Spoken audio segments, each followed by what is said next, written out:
You about ready to do this? Bobby? I can't hear you at all. How about now? Yeah, that's fine. Yeah, I'm ready. That's not a bad start. Sure. Cool. So what are we listening to, man? This was the opening track of the first, I guess you'd say, major label release off of At All Costs. It's Time to Decide, which we put out in what was that? 2005. Does that sound right? Yeah. Sure. Yeah. A lot of this was stuff that was supposed to go on another record that was going to be on Fiddler Records, but you know, things happen, man, and you end up on a different label with a different management team. And then you got to re-record your entire record. God damn. Well, I mean, I'm sure it solved a lot of problems too. So for those of you really watching or listening, you're either going to be listening to this music, unless YouTube says we cannot have it, in which case you're just listening to me and Bobby talk without music. You might be able to hear it through the headphones. I'll just acapella it. You could do that. Oh yeah, I think I've worked for At All Costs a couple of times. You've done some rigging for us. You've done some stagehand, some shit. Yeah. You've definitely recently fixed a bass for me. So I tried. Hey man, our joint effort. Smash that bitch into submission.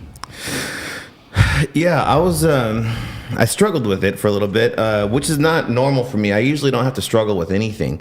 Everything comes to me naturally. Whoa. Everything I do. I know this all looks like an accident, but dude, this is all just very little, if no, effort at all to be good as I am at everything. I'm the exact opposite. I spent 20 minutes spraying on fake hair just to have it covered up by the headphones. What did you do? I use a little bit of thickening powder.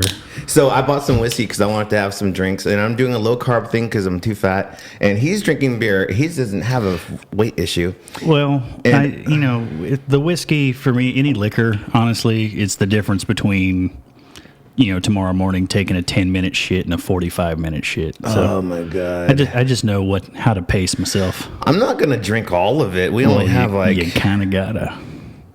What is it like? Because I broke the seal, I have to have it open now. Yeah, you can't put the sword back in the sheath until you've drawn blood, bud. Whoa! Do you rap? That's pretty good. Well, draw blood. What'd you say? Bud. Bud. It's 3 letters.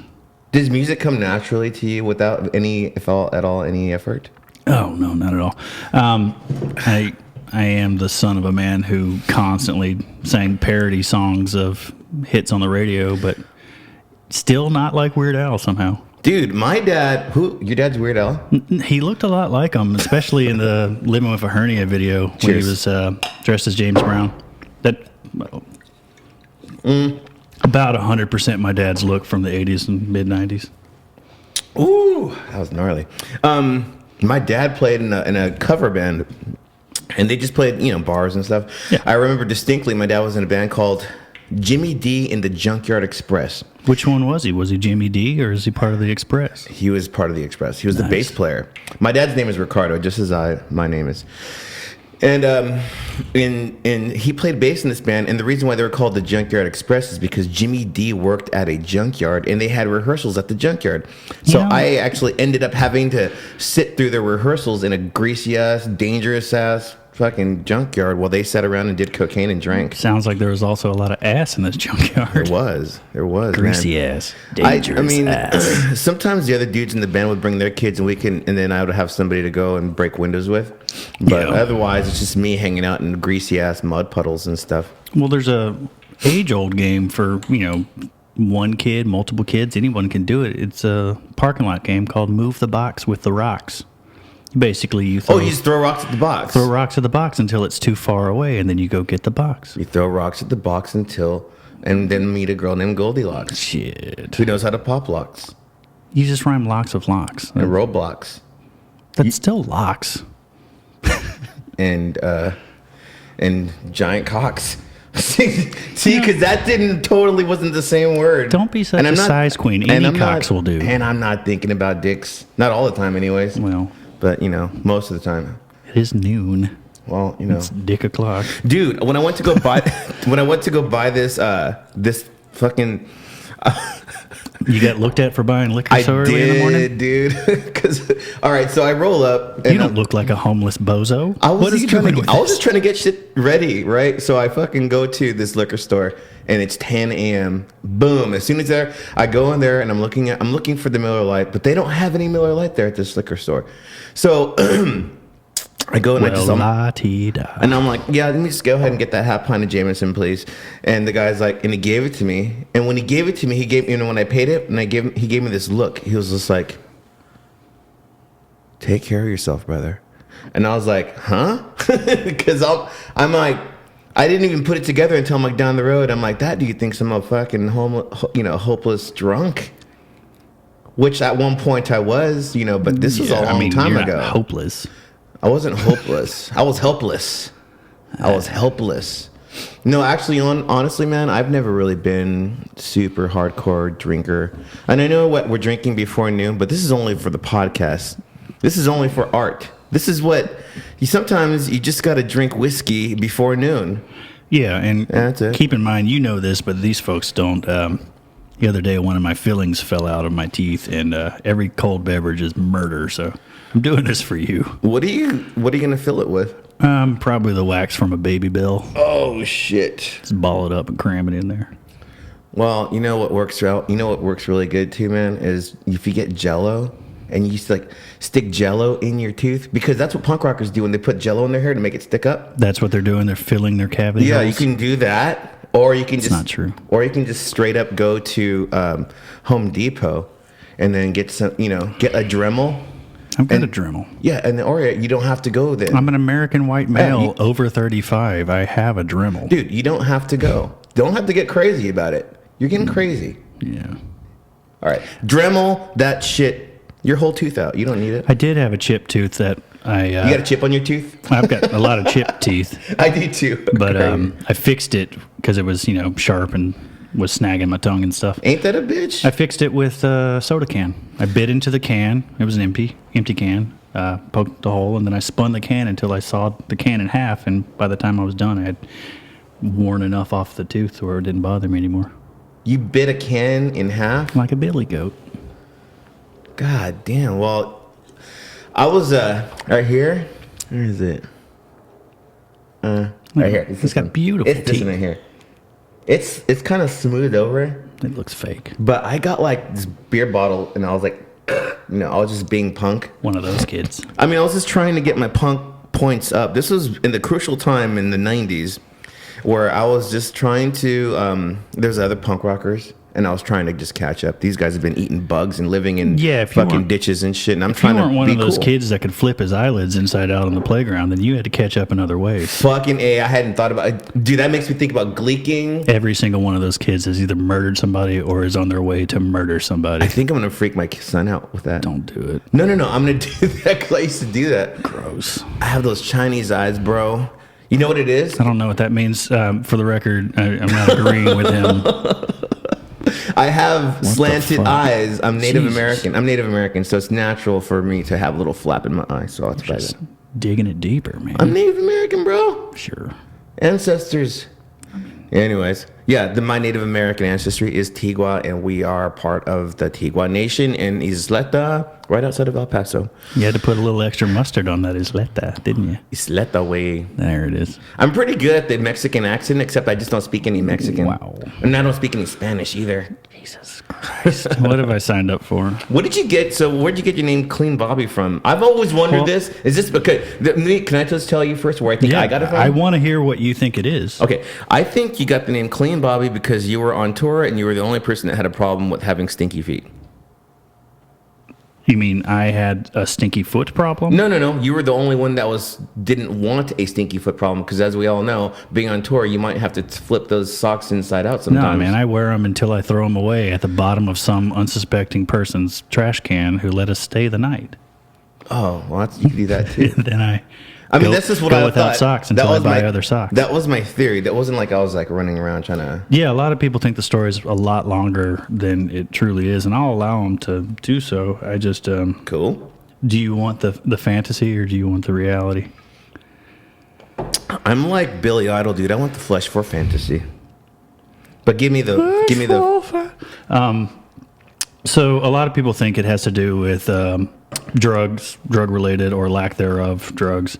But truth be told, I moved into a house in Richmond, Virginia, in which there was already a dude hanging out named Dirty Bobby. Dirty Bobby. Whole damn story done. There wasn't. So the only way to differentiate you from this other person named Bobby was because he had a nickname, so you had to have like a counter nickname. Yeah. And that's it. Well, there were a lot of other things that made Dirty Bobby dirty. He was a one of those career straight edge kids that one day just went straight to opioids. Oh, well, it's one extreme or the other, isn't it? Yeah, and through that, you know, this is all secondhand information told to me by the roommate explaining why he's Dirty Bobby. So if I fuck this up, Pat, I'm sorry. Not like you're listening. Why is Pat dead? No. Oh, okay. If anything, that would make him more willing to listen to I know. this. I was just thinking about stuff. Don't worry about me. Don't worry about me. No, Dirty Bobby, Right. you know, used to do a lot of drugs, used to be homeless, and would do anything for a bed to sleep in, including continually letting this well-known Richmond, Virginia transvestite named Dirt Woman. She's been featured in a lot of Guar-related materials. Really? Gore movie? Like the band Gore? No, the fucking book. No, yes. Oh, the shut band up. Guar. The cereal. Sorry, bro. Continue. Yeah. So Guar used this person's likeness in a lot of things, and Dirt Woman was pretty well known and cherished until her unfortunate demise. Oh, no. She died? Well, you know, it's inevitable. It's Just the path that she was taking. Richmond's a rough town. I'd never been to Richmond. Oh man, you'd love it. Really? I don't know. I don't know what it's like in a coming up on what is it, 2019? So I don't know. I grew up in San Jose, California, and I'm from a pre-Trump as president world, man. you know, growing up in San Jose, California was awesome, and it was like a blessing and a curse all at the same time. There was just San Jose, California was basically like the asshole of the Bay Area. You know, it was really hard to get gigs at Gilman Street. Nobody in San Francisco wanted to book your band.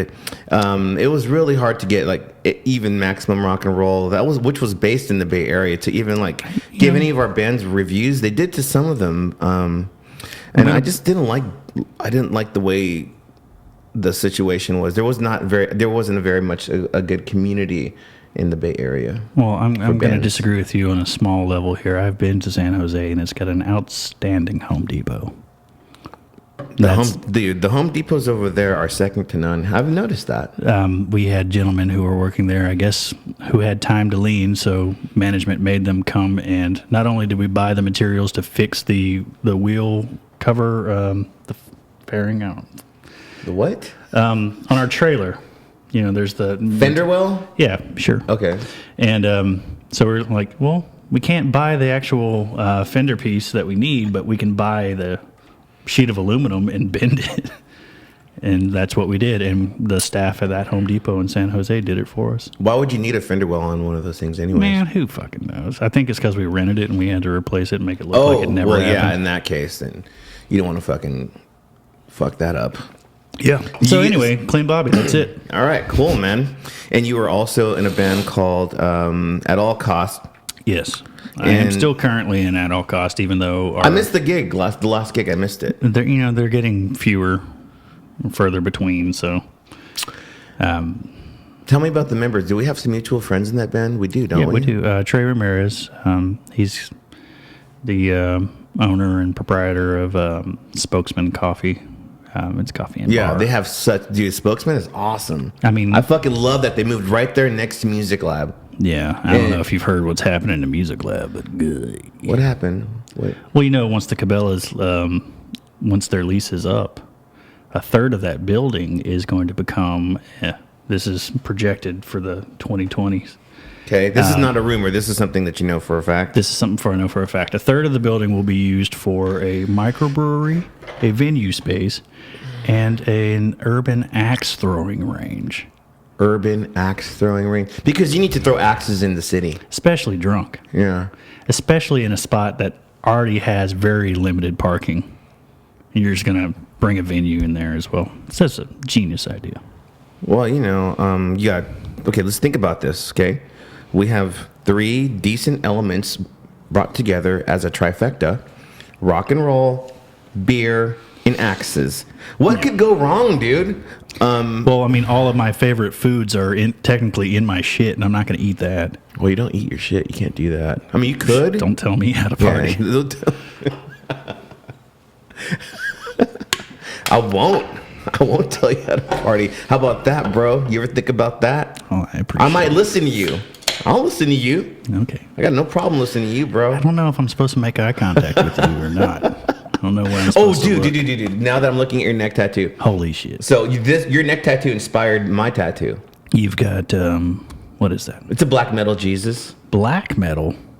Never heard of it. It's a black metal Jesus. It's got Jesus with King Diamond makeup, and then it says merciful, and it's spelled wrong, just like Merciful Fate.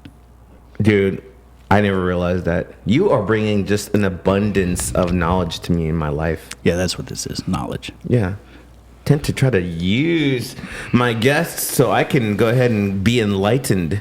Well, what do you want to know? I don't know, bro, but talk a little louder because I see that your signals. I leaned back. God.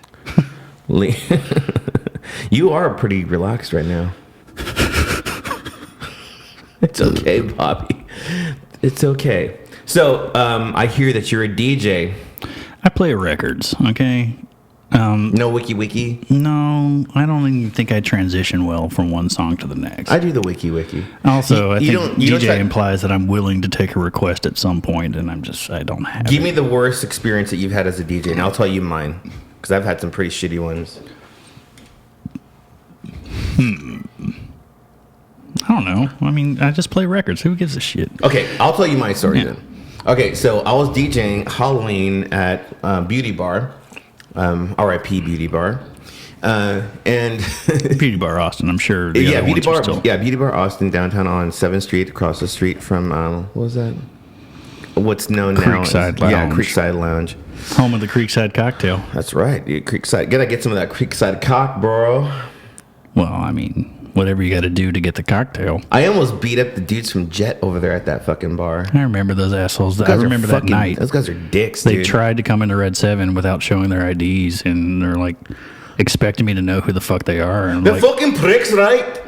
they're Australian. The fucking pricks, yeah. Yeah, or whatever the fuck they are. Those fucking cunts. I don't think that's an Australian accent. No, that's a Scottish accent. Is it? Tis? Fine. Yeah, I remember. Yeah, those guys fools. are dickholes, dude. Fuck them. So what happened to you at Beauty Bar? Okay, so I'm DJing at Beauty Bar. I forgot who had hired me. James? No, it was James. Aaron? No, it was James. Cool. Because I had DJed It a was few James, times, and I guys. had and see my records over there. I have a very mid like 90s hard, like a lot of 90s dance and rap, which those beats are very distinct, and those raps and songs are all nostalgic. Dance and rap. I have plenty of it. And I might need to borrow it. I have a party tomorrow I have to do. you can borrow my shit if you want. I don't care. Because the girl's boyfriend did request dope hip-hop LPs. Well, yeah, that's one thing that I have plenty of. I'm the opposite. All right, well, here we go. Here's positive, negative coming together, joining hands. That's how you get shit done. Here's the thing.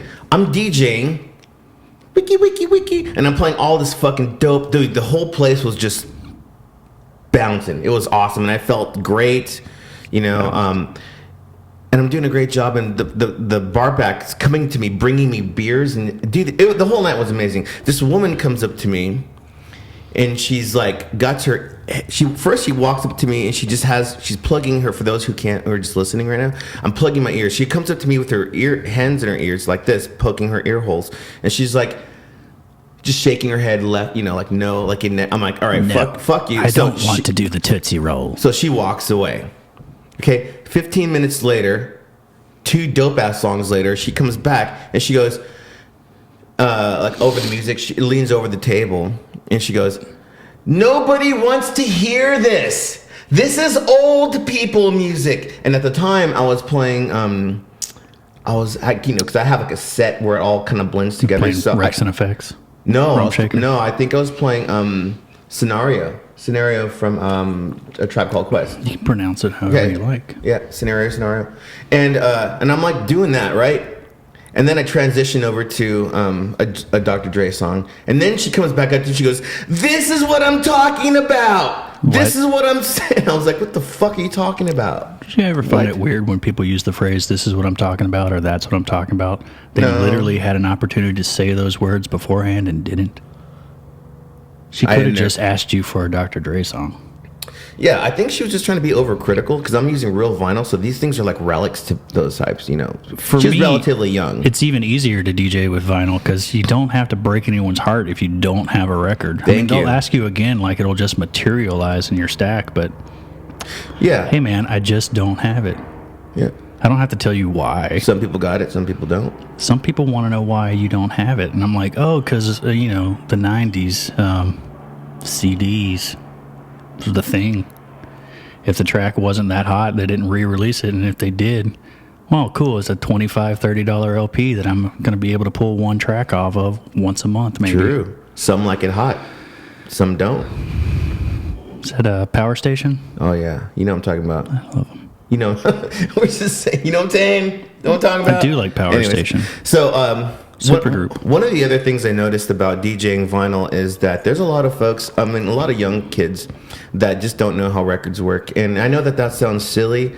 I'm not really one to point fingers and make fun of people that don't know if they don't know a certain thing. So I'm DJing, right? I'm DJing at Headhunters, and this young kid comes up to me and he goes, "This sounds amazing. How are you doing this?" I'm like, "Oh, I'm just playing records." He goes, "Yeah, I know. Where's your laptop?" And I'm like, "I don't have a laptop." And he goes, "Oh, how do you find the song on the record?" And dude, and I wanted to laugh, but I was like, this kid is he's a DJ and he's being sincere. Oh, wow. So I'm not laughing. So I'm like, okay. Let me show you. So I pulled the light up. I'm like, see these things? This is where the song ends and begins. And he was totally excited and stoked and happy. And he walked away.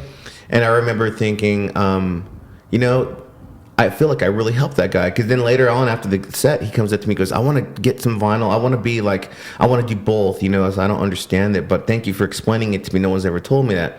Meanwhile, I'm seeing all these posts on Facebook about people who just don't know records, or that like elitist type of like attitude, like, "Oh, well, I have records. I don't play anything digitally." And I was like, dude, everybody's got to start somewhere. Dude, if I could get gigs just putting shit on a flash drive, I'd do it, but I've already invested so much money into the DJ gear just for vinyl. I've adapted that mentality of, oh, well, you know, if it's not vinyl, it's not any good.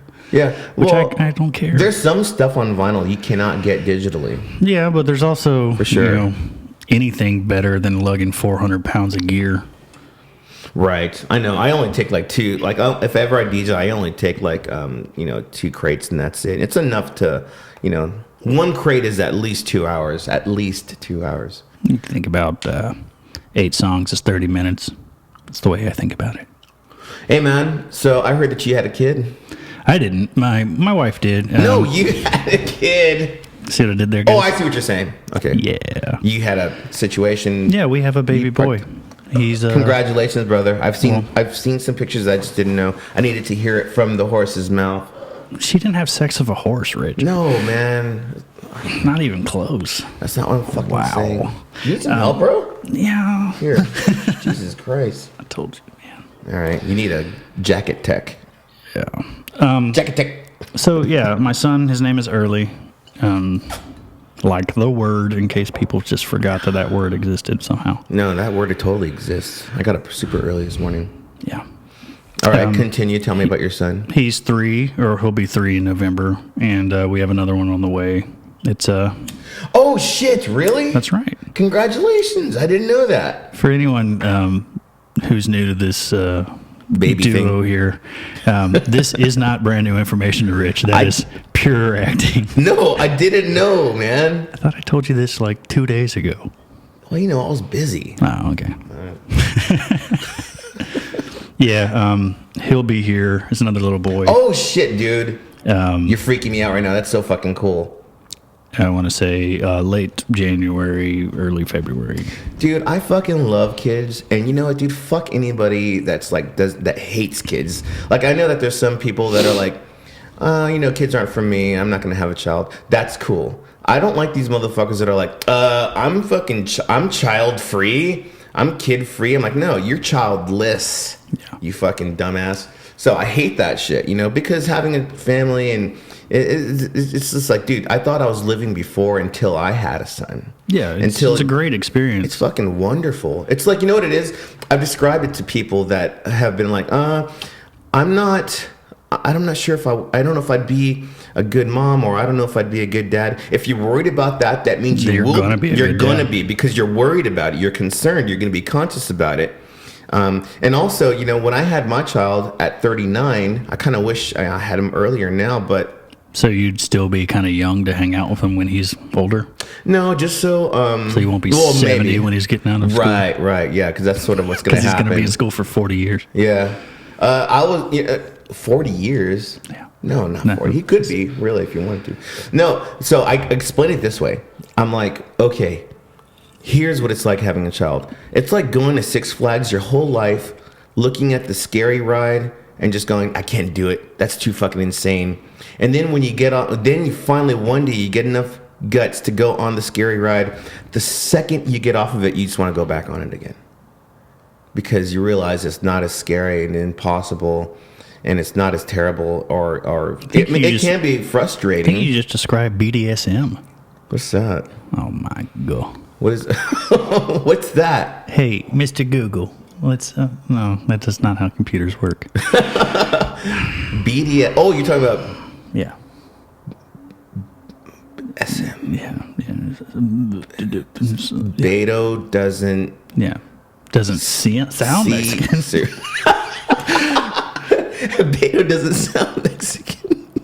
That's true, because he is a fucking cracker-ass cracker. And that's no offense to my white friends. I love you all, white friends. White friends are awesome.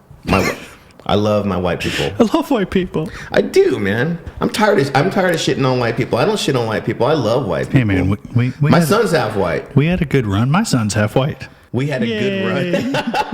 Really? Wait, that sucked. All right. No, I love white people, and I love black people. I love all the people. Let's talk about what other bands have you been in? Well, I see in quotations that I'm supposed to speak of locally. No. That's okay. For all those who don't know, we're following a program right now. Other bands that we've been in, not locally, but other just generally. That means Richmond or whatever. Well, actually, I was only in like one band in Richmond, and excuse me. How do you spell that? It's just a lot of R's and B's and P's. Okay. That I can see. But nothing serious in Richmond. In Mississippi, where I'm from, I've been in just a handful of bands. Some of them put out records. I was in a band where we put out, it was my first record to put out, but I think it was their third. Mm-hmm. Back in, I want to say, 95, 96. And it was called the Eunuchs. The Eunuchs.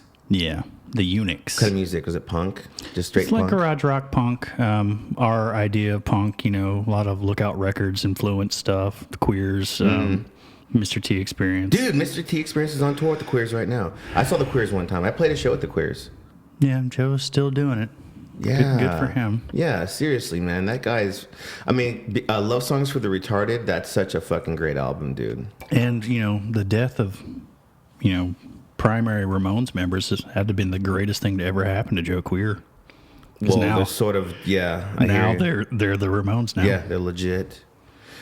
When Love Songs for the Retarded came out, I couldn't believe... For some reason or another, I remember I had the whole entire album just memorized lyrically. I just knew all the lyrics, and I went through a big Queers phase. And then I got a chance to play a show with the Queers. It was the Queers and Rancid.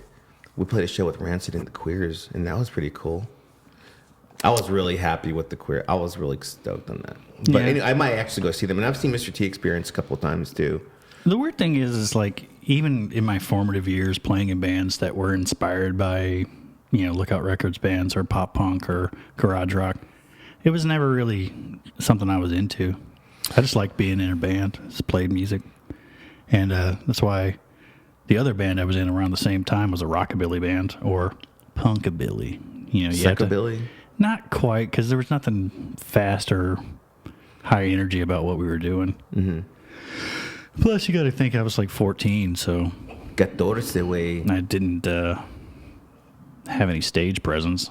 I just knew how to stare at my hands and stand still on stage so I didn't mess up. I've seen you a few times in live. You have a pretty outstanding stage presence. Actually, everybody in your band does. It's slow. I slow it down now. You used to go nuts, dude.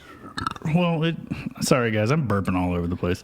It used to not matter. Don't apologize to these motherfuckers. We don't owe them shit. Well, someone's got to use this mic after me. Come on, man. Conrad has my other one. I had 3. We don't need to sneak this one back into his collection. I almost thought about asking Conrad to come over today to harass us, but because I played a show with his band. Trail of Dead? No, the Band of Bastards. Not too long ago. No, that's not Conrad. That's Jason Reese. That's what I said. Jason Reese is what I said. Greasy Reese, Reese-a-roni.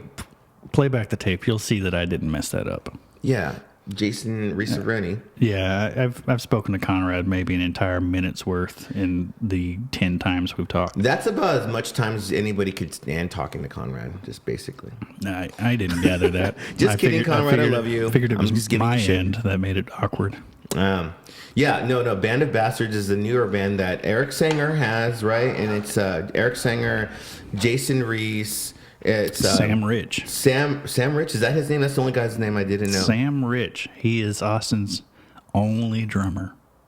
Apparently. What? You can go outside and throw a rock and hit a drummer. He is in every band.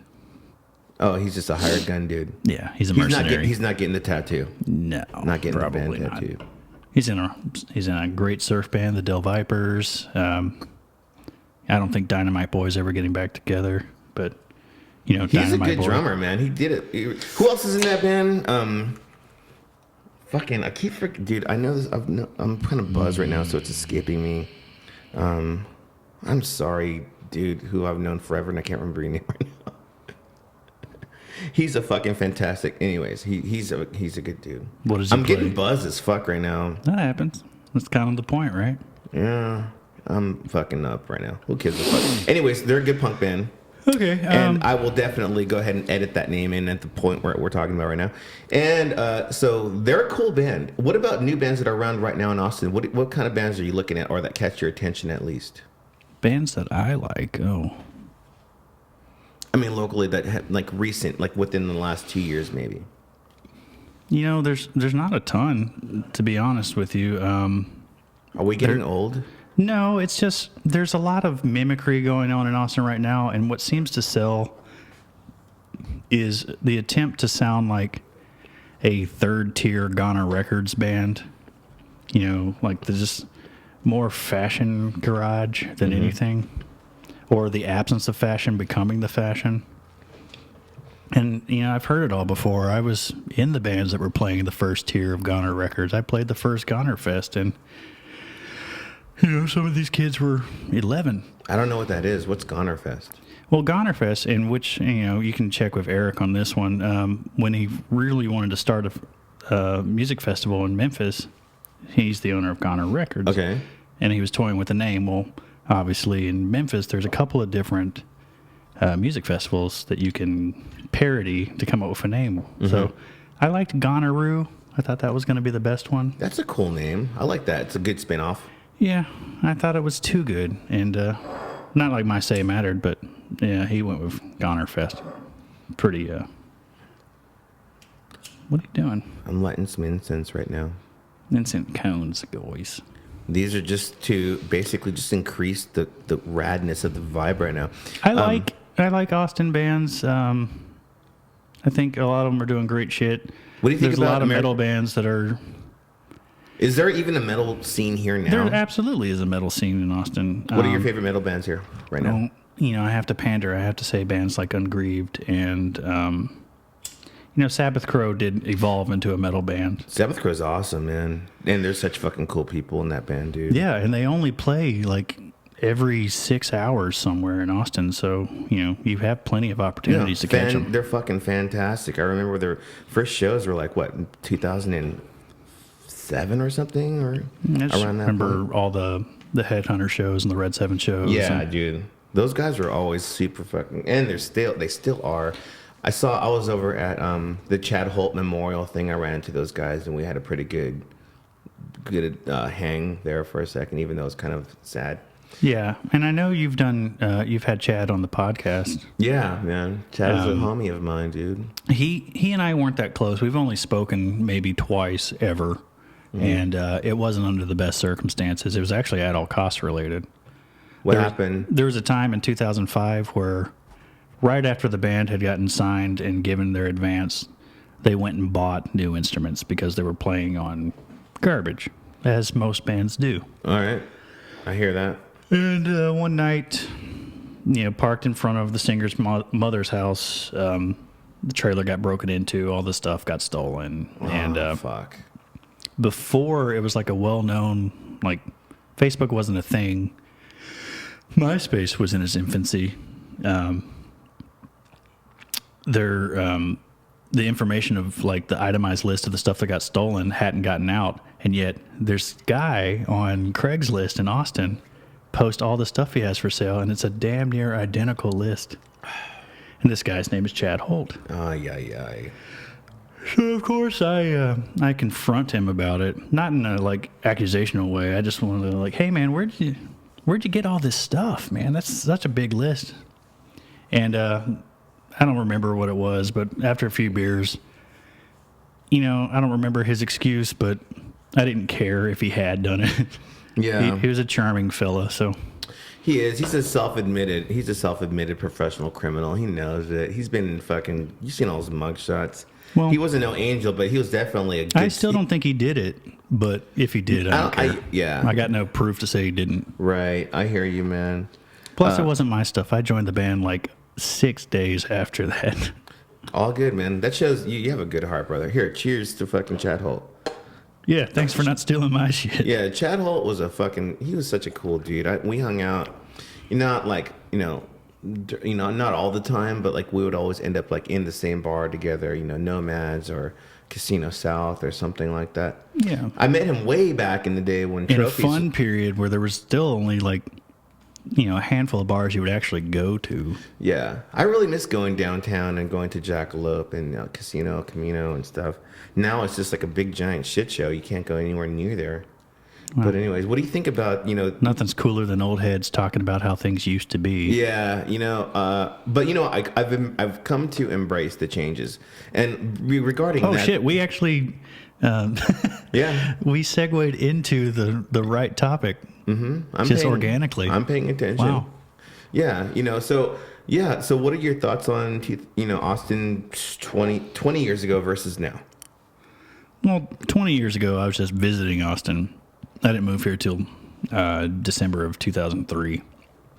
But, so I'm looking at it through, the shimmer of being a visitor. I don't have to live here day by day. It's the same stuff that makes people who come here for a festival fall in love with the town and then move here a month later. It's beautiful here. It's not like that every day. Yeah.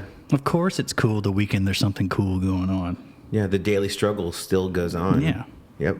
You haven't lived here long enough to resent people who come here for the same reasons that you came here too. Exactly. I hear you, man. No, I'm on board with that sentiment.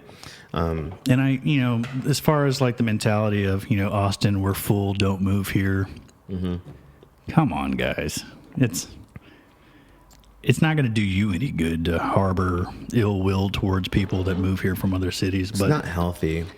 But you're not going to change anything with that attitude either. Right. Yeah. I've come to embrace the changes, and it has changed a lot. And it's still, sometimes I get on 35 and I'm like, I remember I used to be able to get from here to Runberg in like, 20, not even 20, like 15 minutes.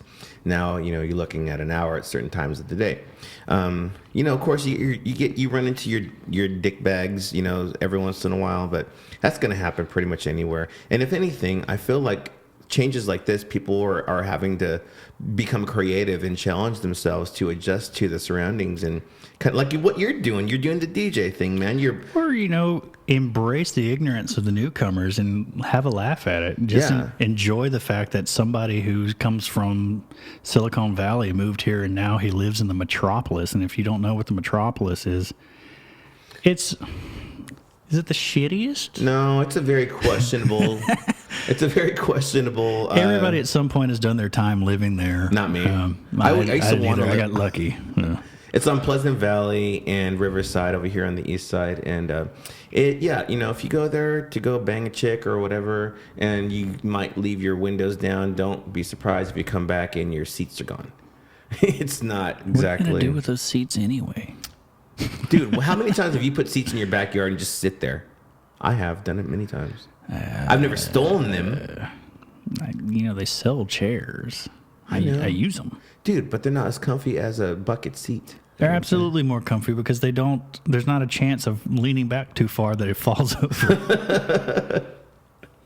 Well, I should say not as great a chance. Plenty of my friends have definitely, had their time at Metropolis. I would say of the things that I miss most about 20 years ago versus today is it just boils down to my personal youth. Whereas everybody was around the same age then, and we all are now, except none of us had shit else to do but go to the bars every night. I miss doing the laps. I miss chasing specials. I miss chasing burger deals. Yeah. I miss Whiskey Bar.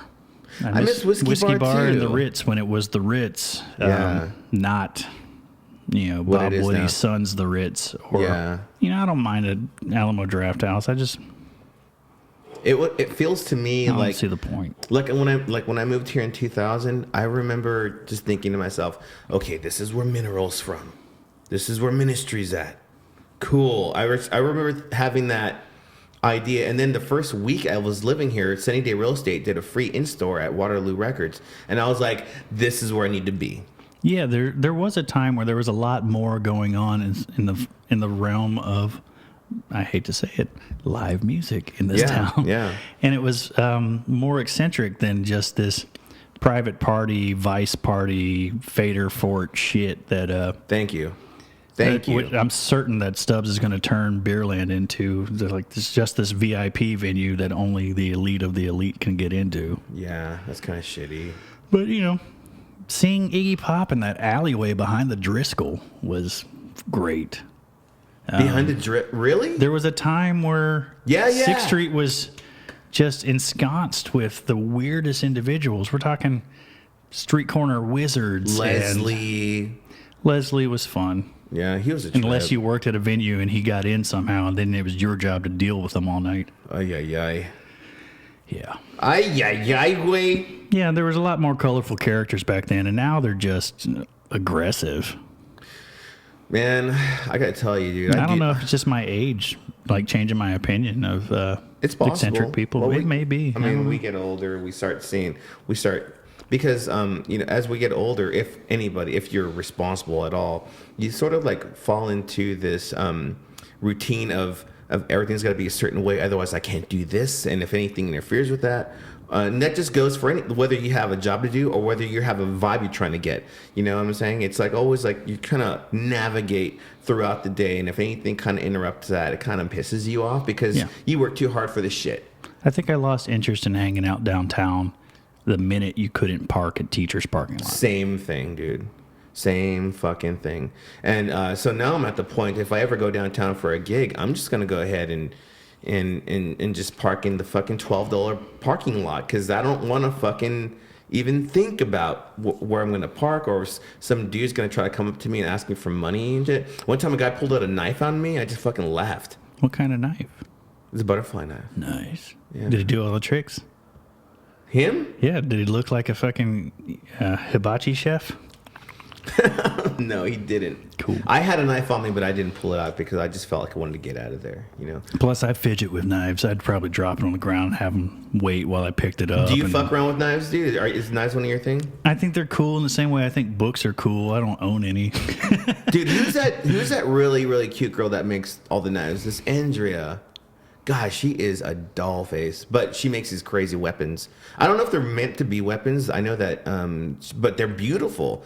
And she's a prime example too. She's making her own business. She's carving her own path. Still a major red flag for me. No pun intended.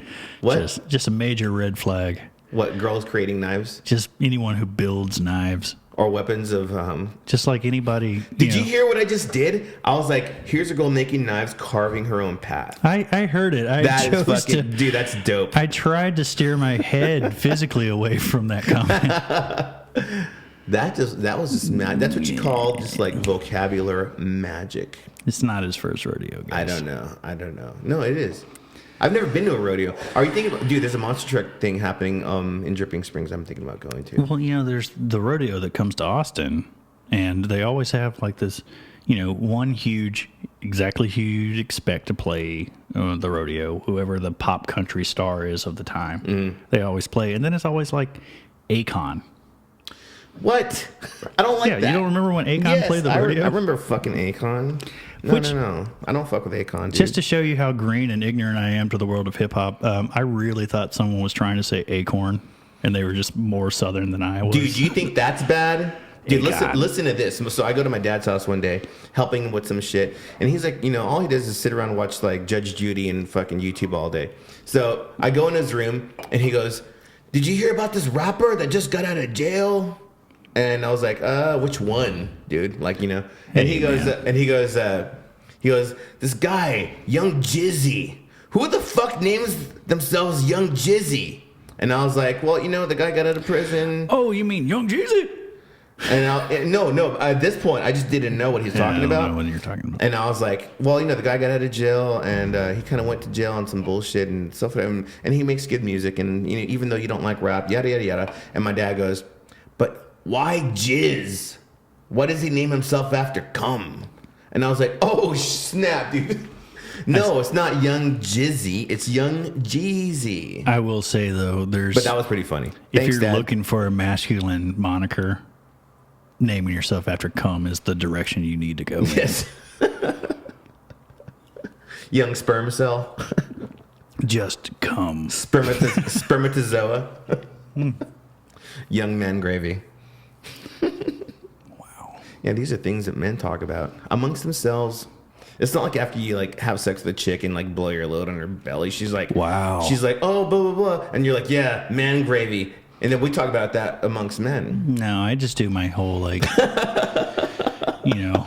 after I've spent my gentleman's relish.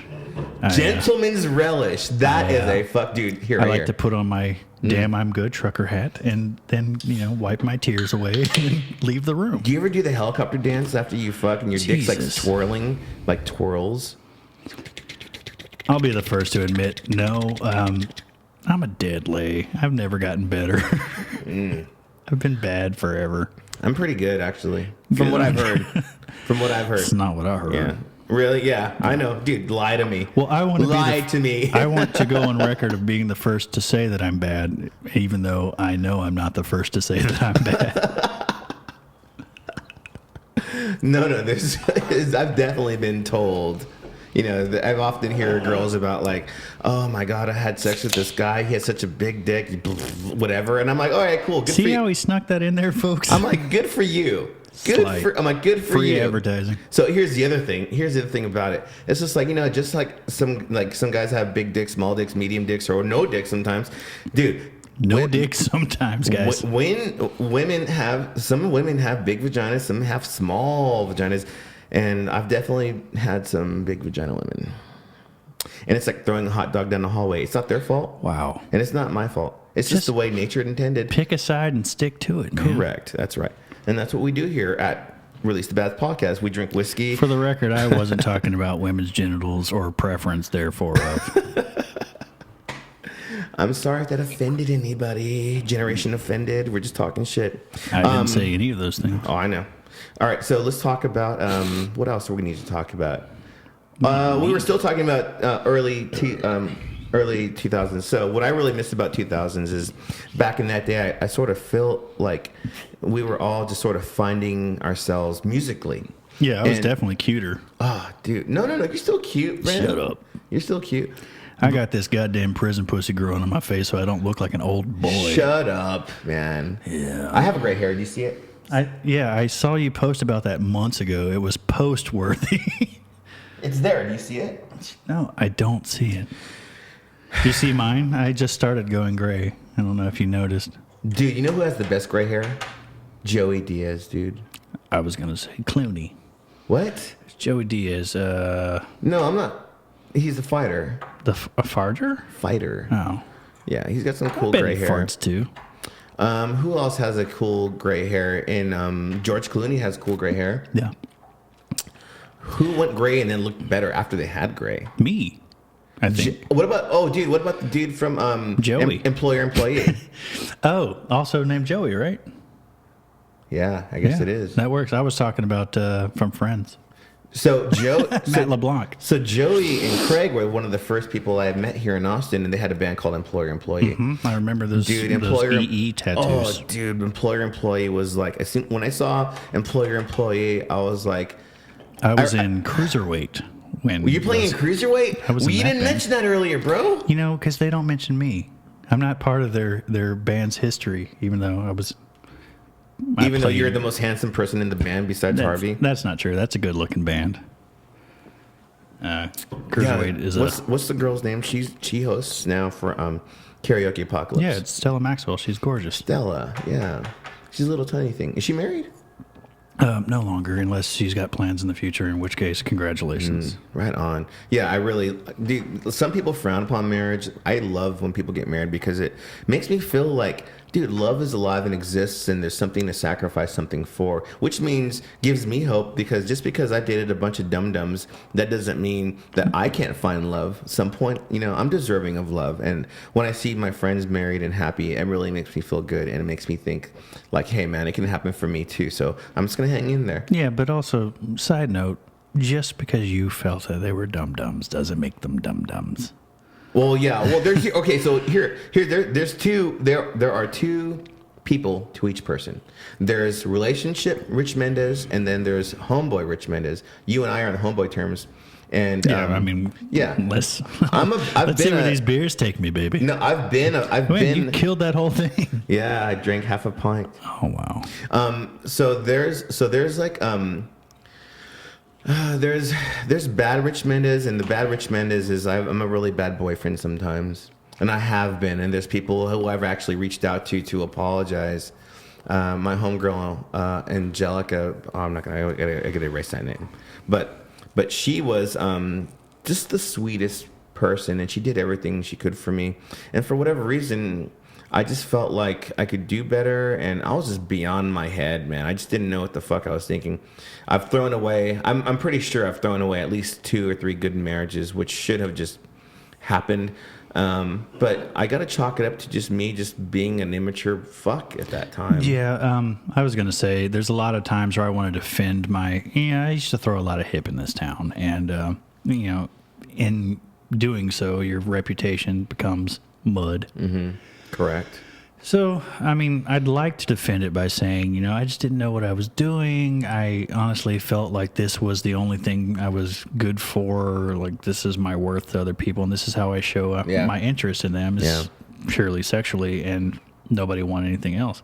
It's not always the case. I'm sure it was the case some of the times, but if you look back on it, they were all incredible women. I just made a lot of immature decisions. Yeah, I feel you, man. I've definitely wronged some people where I shouldn't have done it. And as a man, I've come forth and like apologized to these people. I'm just like, dude, you totally didn't deserve that, and I don't know why I did it, and I'm so sorry now. Because as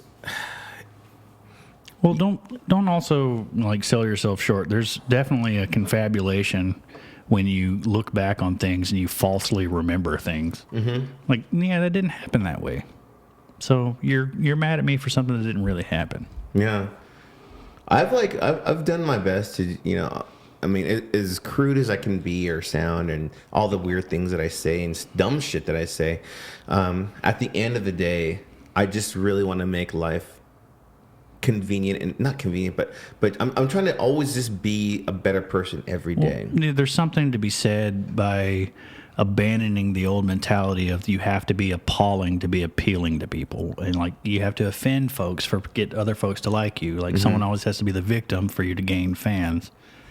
And I've consciously tried to abandon that lifestyle, and yeah, I joke because I'm a joke kind of guy. I tell Sound jokes. like kind of like me. I joke around a lot, dude. But, obviously. Yeah, I try to be a better person. The problem is the damage is done, and rightfully, if you're still upset about it, you have the right to go for it. It just doesn't affect me anymore. That's just part of like, you know, being an adult, is being able to accept, you know, the consequences of whatever had happened. But, you know, here's the thing, dude. Like, if you do something bad a long time ago, and then you're different. You can grow and you are a different person. And I see a lot these days, if somebody did something bad way back in the day, and then they get called out on, you know, like, I don't want to get political, but what's that dude's, Kevin Hart?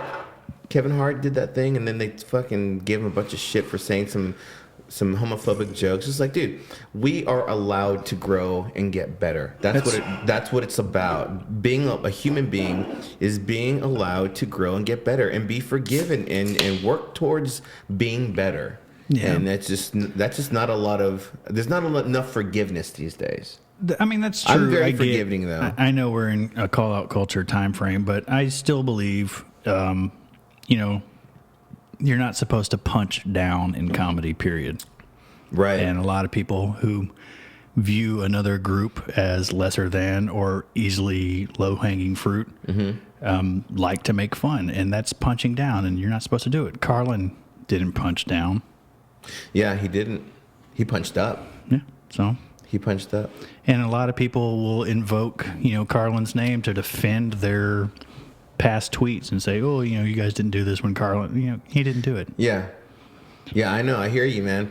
And so, you know, some of these people have like apologized and stuff like that. And I feel that that's important. It's a great first step. Yes. Yeah, it's important. It's important to recognize the faults and bad things you've done. But, you know, just to keep beating people down for it, that's like, I don't know how far or if even that's even productive. It might even be counterproductive. Do you know what I mean? Well, I think I know this is actually a really popular opinion, so I'm not being very bold by stating it, but if you can't continue in comedy without offending people or without being an asshole, then quit comedy. Yeah, you can still be funny by not trying to offend everybody in the room. Who's the funny comedian right now that doesn't do that? My favorite comedian. I already know who you're going to say. Oh, yeah? Do you? Yeah. Who is it? Robin Williams.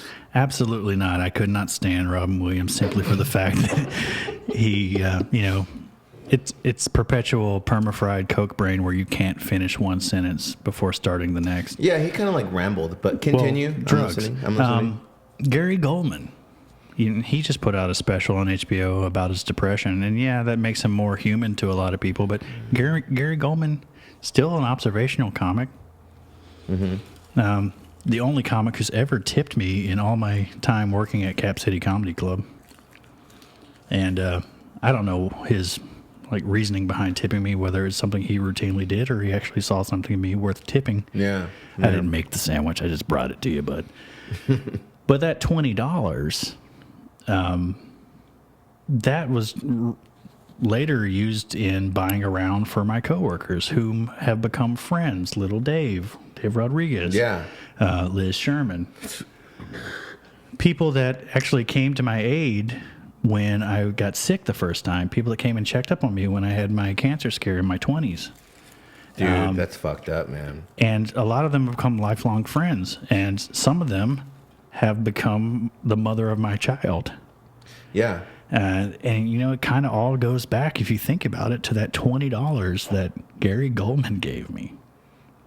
Now, if I were to send him a letter of that, it would seem like I'm pandering to his depression, trying to make him feel better. So maybe if YouTube flags the name Gary Goldman, he'll hear about this, but I'm not going to reach out to him. What do you, did you ever struggle with any depression stuff? I did. I think we all have. Well, I mean, sometimes not to a dangerous level, but you know, we've all gone through breakups and we've all gone through spirals. No, and I'm not talking about that kind of depression. I'm talking about like, why am I even here? Depression. Well, yeah, and then you have a child. Yeah. Not to be, you know, holier than thou, and you have to live for him, but you do. Sorry. No, I know, I understand that, but here's the other thing though. So like last year, some stuff went down with me and my dad, and Yeah, I read your post, man. Yeah, I'm dude, very familiar. And it just like really just like he just threw me under the bus so badly and cost my family so much money, and I just don't understand what his fucking problem is. But I've understand it now because he's got some issues going on, and it's just he's getting old, man. And he's a Vietnam veteran, and I appreciate his service to this country, and I've always tried to do everything I can for him, but it's to the point now where I can't even really be around him without having to worry or wonder if he's gonna do something or call the cops on me, because he thinks the neighbors are after him. He thinks like the doctors are trying to steer him a certain way. I can't say shit about it, otherwise I'm undermining him. And like I don't have a relationship with my dad, and it really bums me out. And last year I just broke, dude, and I just had a really shitty, I want to say from at least July till the end of the year, it was just like, do I even belong here anymore? And I remember one day in November, Desi came up to me, and I'm smiling for Desi. Yeah. I'm smiling for Desi. I'm cooking his food, and I'm dressing him, and I'm like, yo, bro, I'm not trying to drag him down to this bullshit. And I would just come home and just lay in bed all day and just like wonder, what am I doing here? And then, of course, I got into therapy, and I started some meds, and and then one day I was taking him to school. Dude. And he just looks at me. Desi looks at me in the morning, looks at me, he goes, Papi, I love you. Everything's going to be okay. And I was like, holy fuck. Okay. This kid's observant. I'm not fooling anybody. Yeah. Everything I want to say right now is about to be a joke to cheapen your loss and whatnot. Okay. And so I'm going to refrain. But there are a lot of times where you think your child is doing this really like intuitive, intrinsic reading of you, when in actuality he's just saying some shit. Yeah, maybe. But I feel like I'm a very spiritual person, and I and it's I saw you drank all your spirits. Yeah, I did. You know why they call them spirits? It's called alcohol. I have a feeling you'll tell me. Alcohol is a derivative word from for demon, and it comes from Latin. Is that true? Yeah, alcohol is derivative word that comes from. I want to say. I'm just gonna go ahead and take a stand on saying I don't believe this. But I'll let you continue with your story. I wish I had a dude that could just look shit up for me, like Joe Rogan like a does, computer or whatever. Right? I don't want to fucking touch it. I don't want to touch it, man. But yeah, I've had too many paranormal things that had happened that I just sort of have to realize. It's undeniable, and in my mind, I feel like, dude, there's more to life than just this. Like, this is just a vessel. Like, I'm like what you're seeing right now. This is just like a container for my soul, and I'm more than kind of like how I feel about cheap basses and good pickups. Dude, okay, so we're talking. All right, so we're gonna transition out of the heavy part. We're gonna go back into his bass. Yeah, he's getting sad, guys. Okay, he created a bass. I've created. No, I'm not sad. My fourth one this year. I'm not sad. Well, I'm about recovery, and there's people. There's people. You look sad, bro. You think I look sad? Look at you. Sad. Look at your T-shirt. I got sad eyes. You hate my shirt. What does it say? Death before craft beer. I almost bought you like some craft beer, motherfucker. Nice. Oh, dude, let's get a picture of that. Yeah, there's absolutely nothing wrong with craft beer. It's just not my taste. I love craft beer. I don't like the. Here you go. What's that? Burnt bean burp you get afterwards from drinking craft beer. Oh, you're blinking. Which, by the way, Bitter End. Remember that place? The band? No, the Bitter End. Oh. Which one? Where was it at? Like 4th Street in Colorado. Oh, I don't remember that. Craig Merritt used to work there. It was a brewery. Which Craig? Is that the dude? Craig from World Burns to Death. Yeah, the yeah. Tall dude. Pallbearer Press. Is he still in Austin? He does Pallbearer Press still, right? Yeah. Yeah. Which, by the way, I got a round of koozies from him for my Clean Bobby DJ shit. Yeah. They were nice. They just said Clean Bobby can kiss my ass. Because you always want to be the first person to make the insult, even if it's going to be about yourself. And the turnaround time was fucking incredible. And he even delivered them to me at a place he knew I'd be at. And this is great. And of course, you see his Pallbearer Press, guys. Use them. Dude, World Burns to Death That's a fucking great band. That's one of my dude. Jack is one of my really good friends, and Jack is dude. That's not what he said. And I just what did he say? I don't talk What to did Jack. he say? Jack said that you, well, are not his friend. Good. I'm glad he's gone out of the country. I'm glad he's gone. Jack, if you're watching this, dude, I'm so happy. Everybody in Austin is fleeing the country. That's become the new scenic destination Nobody spot. comes to Austin to flee the country. No, here's the thing. The country? For a Hill while, country. what we had was transplants from Brooklyn who were just bored of Brooklyn that moved to Austin. I like Brooklyn. And then we had everybody from Austin move to Brooklyn because they were bored of Austin. It's They're always basically Philly. just moving to North Austin. But now what we're seeing is with Tommy Gons and Brad, Tommy's old roommate, and Jack, is everyone's moving to Europe. I don't know who those people are. Well, one was in the Crumb Bums and the other one worked the door at Jackalope a long time. Oh. You know Brad. He's got that one patch of gray hair. You're talking about Brad Brad Teeter? No, not Brad Teeter. Brad Teeter is fantastic, by the Yeah, way. he's really cool. He's very limber. You need an amp fix, Brad Teeter will do it. You want a song to get way more difficult? Brad can do it. Yeah, you're not supposed to add that many technical riffs into a Pink Panzer song. Thank you. Yeah, you have a 3-chord song with a 2-bar, middle part. Chad could turn that into an orchestra. Do you remember asking me to join High Watt Crucifixers?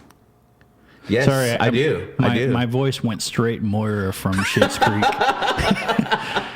High Watt Crucifixers. Do we want to listen to a High Watt Crucifix? That wasn't a plug set up. No, I hear you, man. A lot of people love this band. Name 12. Yeah. It's a 12? Name 12 people. I remember when you asked me, and me and my girlfriend at the time drove around listening to the CD that you gave me, and we were into it, and it's just, I just didn't have the time. And, Westbrook is such a cool dude. I don't want to. Dude, Westbrook has 3 children. Westbrook has 3 gorgeous children with a gorgeous wife. Dude, he's on some next level shit. So, beautiful wife. So here, check this out. So I'm going to triple down on that one. Really good looking wife. Jacqueline. Yeah. Yeah, she's a doll. She's a doll face. Big Adol Cost fan, that Jacqueline. Really? Yeah. Oh. That's Chris Hollanese on the drums.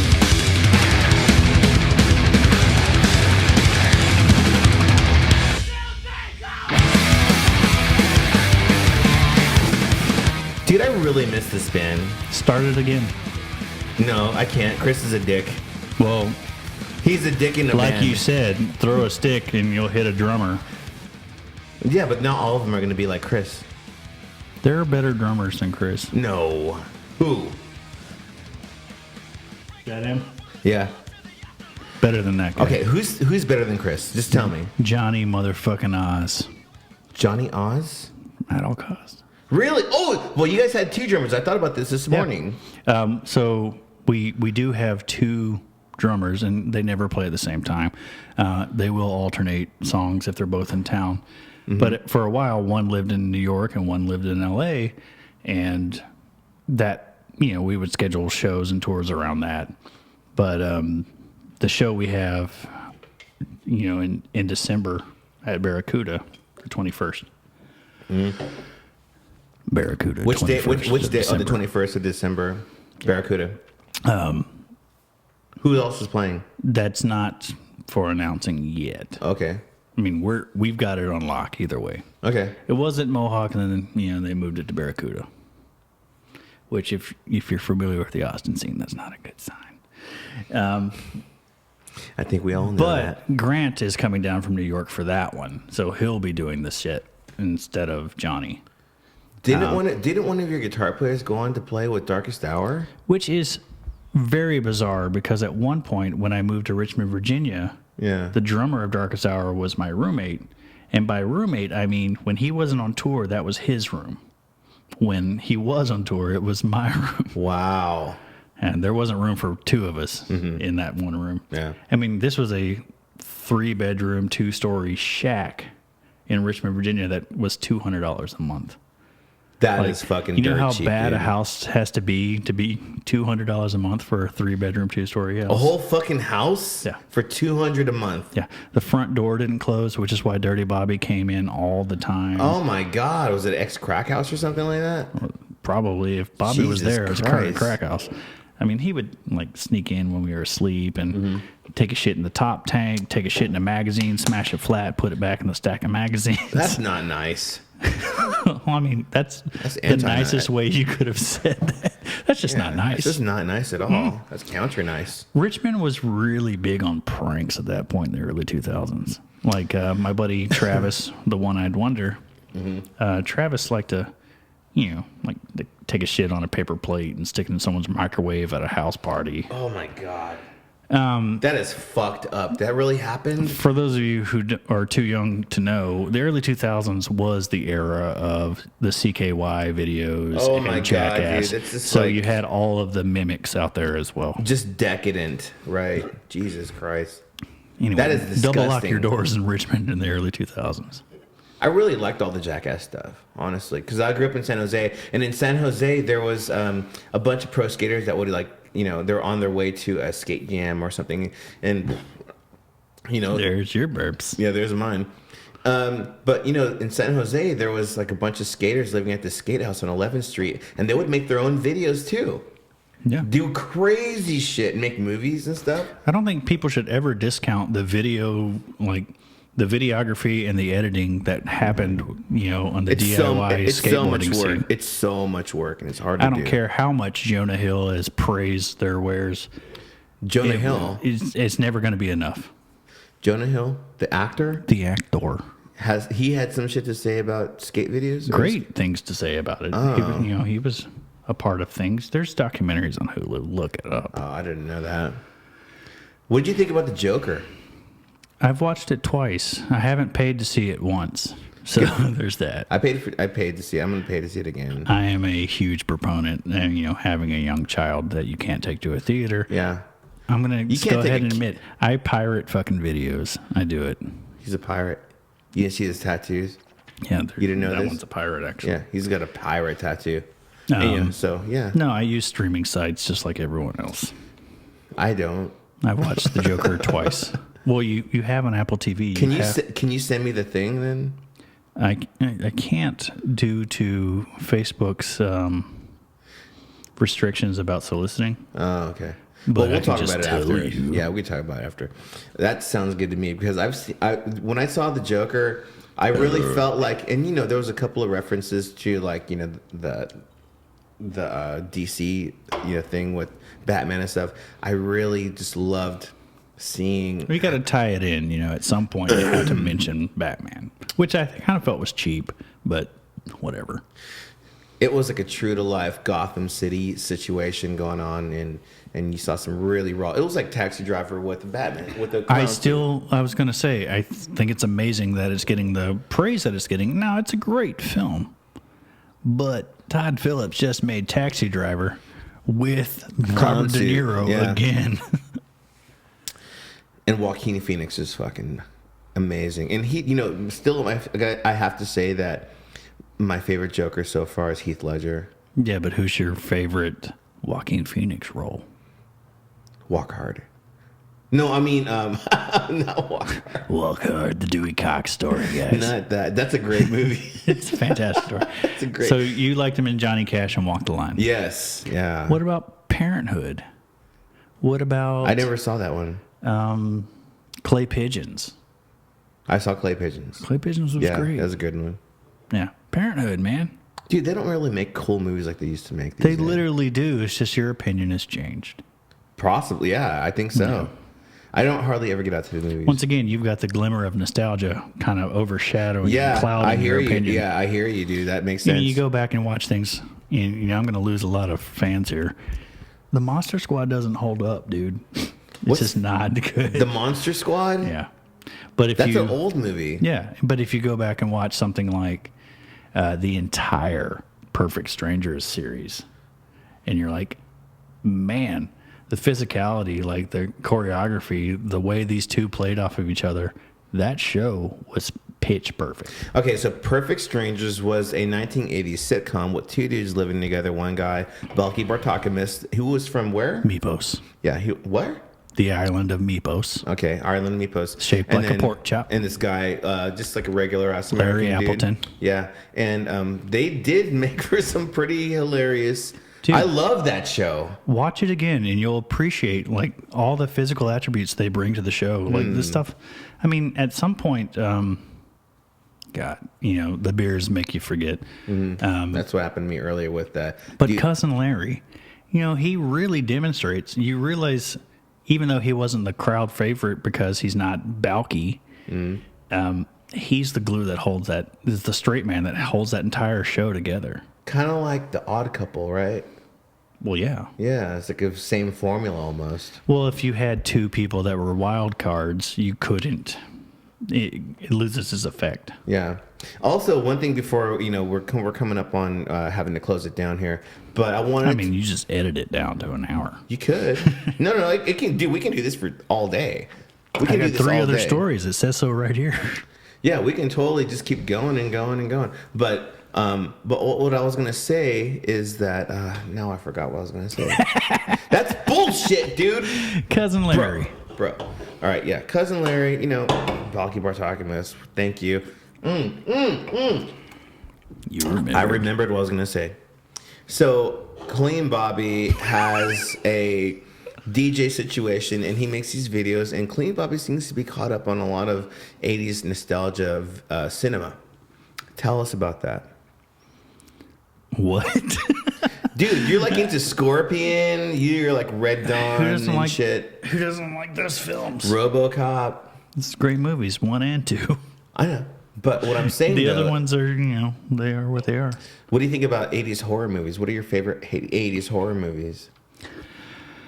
I mean, it's based on a mood. Because if you're in the Italian mood, you'll watch Some Dario Argento Wax shit. Mask. Yeah, that's scary. Not Well, really. back then it Wax was. Mask Back isn't then scary. it was. Black Roses, man, one of the greatest fucking horror movies ever made. And it's not scary at all. It's just awesome. The scariest movie that I ever saw in the 80s, hands down, is fucking Children of the Corn. The Thing. Oh, well, it's a remake. Dude, no. That in the 80s. Yeah, it's a remake. John Carpenter? Yeah, it's a remake. It is? Google it. Maybe I will Google it, dude. No shit. So when was it originally made then? I don't know. I don't have my phone out. But it's also better than the original version because there's no carrot fingers. Is it like, is it better like in the way, It's a better story. It's better everything. It's just technically a remake. okay. Oh, I see it right there. There's, no, this is talking about the, whatever.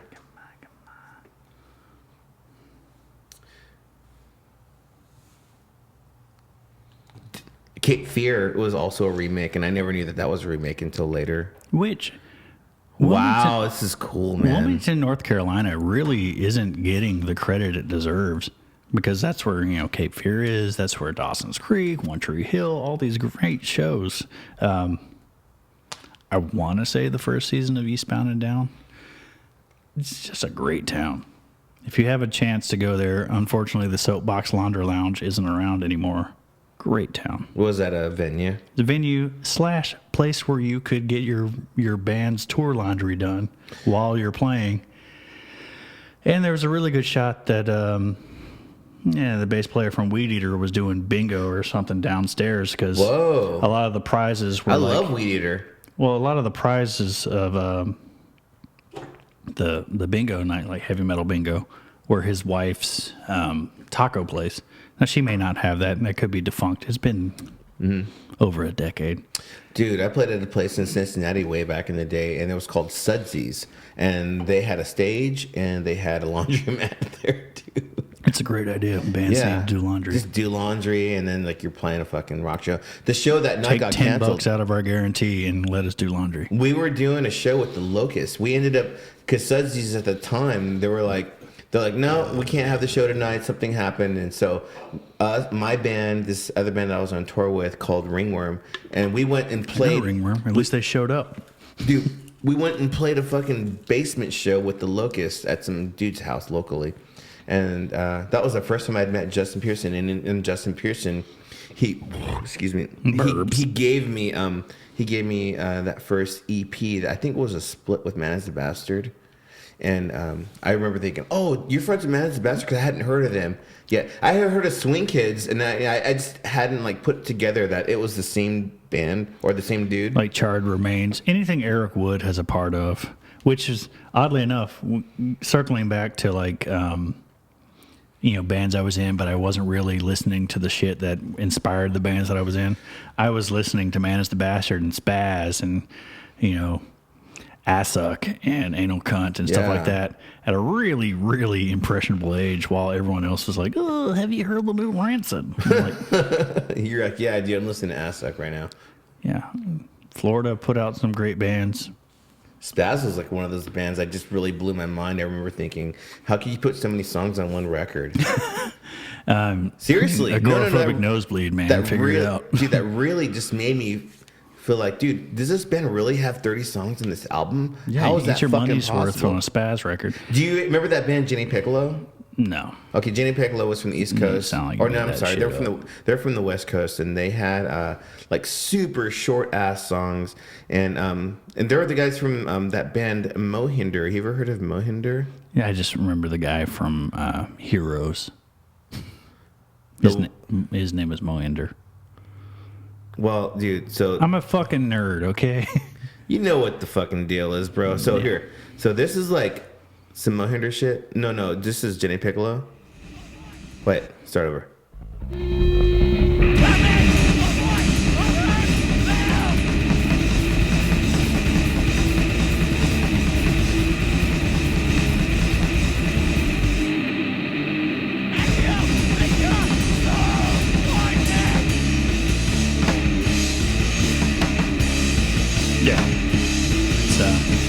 It's power violence. It's Spaz. 22-second songs. If you didn't tell me it wasn't Spaz, I'd think it was Spaz. Yeah, it's very similar. There was a moment in time in the Bay Area where like a lot of these bands are kind of doing that stuff, but there was only one Spaz for sure. Golden Harvest Hardcore, baby. Slap a Ham Records. Yeah. It's just really unfortunate. Totally, man. Nobody knows that shit. Well, me, you. There's a handful of people that There's know a ton of it. people. No, there's like 5 It's just people. really unfortunate that the true appreciation for Capitalist Casualties, Spaz, Slap a Ham Records happened after they defunct, You mean like it became sought after, like the demand came after the supply. There were some bands that actually came back together to kind of like sort of capitalize on that. Spaz should fucking do it. They told, dude, if Spaz plays here in Austin, I would fucking pay $30 to go see Spaz. There are very few bands I would leave my house for anymore. Like, internet. I'm gonna level with you here. I love the Misfits, but it's 2019. It's less embarrassing to be in a Misfits cover band than to be in the actual Misfits. Why? Why do you say that? Because of the legal shit that they went through. Oh, they're just like a these contractual reunion shows band now. is like, he It's contractually it's a have money to do 5 bands. It's a money grab. It's a money machine. That's what it is. We're going to do this one show, and we're only going to do this one show. And by the way, we're also going to do 2 shows. Dude, and secondly, we're going to do this. We're going to do 3 shows next year. By the time with these dudes, like, but Spaz, I would leave my house for. I would kick my mom in the neck to see Spaz. Dude. So one of my favorite bands way back in the day was Dystopia. I don't know if you remember Dystopia. I remember Dystopia. Okay, so Dystopia came back together in 2009, and they released a new album with new material, and I bought it, and it's fucking great. And I just thought, dude, all right, cool. 10 years after the fact, and then they're gonna just come back together, because I think Dino was the drummer. He had a band that he was doing called Asunder. And also, he plays now with Newthgrush in out of Oakland, and Newthgrush is its own, it's its own like entity and an amazing band. I can see like patches forming on your shorts as we speak. I was that dude. We were all those kids back in those days. But so Newthgrush didn't know how to sew. But he played, but Dino plays with Newthgrush now. But he had a band that he played drums in called Asunder, which is very reminiscent of Dystopia. And then Dystopia came back and they put that fucking LP together, and I was impressed by that. I was like, holy fucking shit. and it's good, man. Oh, of it's a course. fucking great album. You know, if you're good at writing songs, it only stands to make sense that you can continue to do so. Obviously, everybody's first record is better than their second record because you had your entire life to write the first one and 6 months to write the second one. And then you take a little break, like 10 years, and write another one. That one should be good. You do in writing, right? You write? I don't write a goddamn thing. You just hold it down on the neck bone. This is the cop out that a lot of bass players say. I'm good at arranging. No, I come up with good parts, but I write songs from A to Z, A to Z, for shit. I can make a song better. I can do punch up. I'm basically a punch up comedy writer. I really feel that bass players should have some sort of writing credit when it comes down to ASCAP and stuff like that. They don't. They should. That's up to the band, man. Everyone should have an ASCAP. They should because a bass player can make a 3-chord song sound like a 5-chord song. Really? Like a 3.5 chord They song. do it, bro. They do. I don't write the rules, though. If you didn't write the song or come up with the idea, I think that's what it is. I think you're forgetting a lot of bands where the bass player was the main influence. And I'm not talking about the starting line. I know that's your thing. The starting line, what's that? Is that a movie? Sorry. It was like a I don't remember that. 90s or fucking 2000s emo shit. It's fine. I like emo stuff too, guys. I like Jimmy. Oh, I heard that Get Up Kids have a new album out, and I love those guys. Good. Anniversaries. I couldn't tell you a single one of their songs. Really? Are you serious? You know, sometimes the parody, the joke band, is a bigger success to me. And That's not a joke band. Reggie and the Full Effect was a better band. That's a joke band. That's a joke band. Exactly, and I like that more. All right, I'm going to say something very controversial right now. What? You got to fart?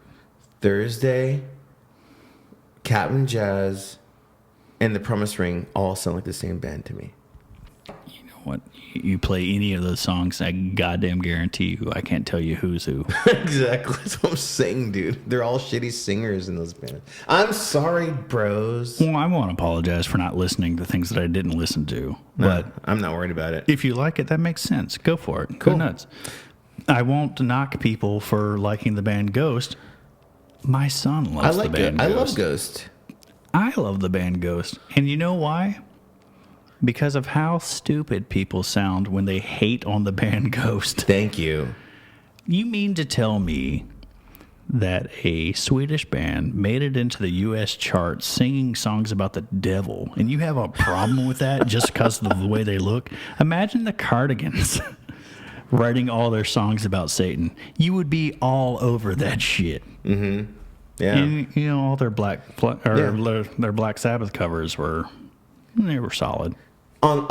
Spinning off of that, I will say this, dude. I am still to this day a giant Norma Jean fan, and I fucking love that first album. You are their oldest fan. Yes, at this point now, yeah, I am, and I'll say it's just this, one guy, the second singer. I was like telling this, yeah, I can imagine. There's like no original members except we for tour with those guys. So yeah, dude, I fucking love that band, and I remember I was telling this like metal dude here in Austin. I was like, yeah, have you ever heard of Norma Jean? He goes, dude, those little guys are Christians, bro. He's like, did you know that they're Christians? And I'm like, so's fucking Zayo. And I was say like, something about it. And then I was like, you really? Well, they were. I love Zayo. Zayo's cool. Actually, their bass player. That first Not to be that awesome. fucking dude to push my glasses up and go, oh, if you like Zayo. I like Zayo. Their bass player for a while started a band called the Minus Tide. I couldn't tell you where they're from. That band, perfect band. Look up the Minus Tide. I'll check that out. I will check that I out. loved the Minus Tide. Just a bunch of nerds. So I was like telling like this group of like metal dudes. I forgot where it was. I want to say it was like at Headhunters. And they're like, "Oh, that's some Christian metal shit." I'm like, "Oh, what are you, Satan? Are you a Satan band? Satan is your thing?" Well, he's like, "Well, God doesn't exist." I'm like, "All right, well, if God doesn't exist and Satan doesn't exist and you're on that team, like that's the point I was going to silly. make. If you read Lords of Chaos, they'll tell you that Satanists were just as bad as Christians. Yeah. It's silly. It's silly. It's fucking music, regardless of what you're singing about, you know?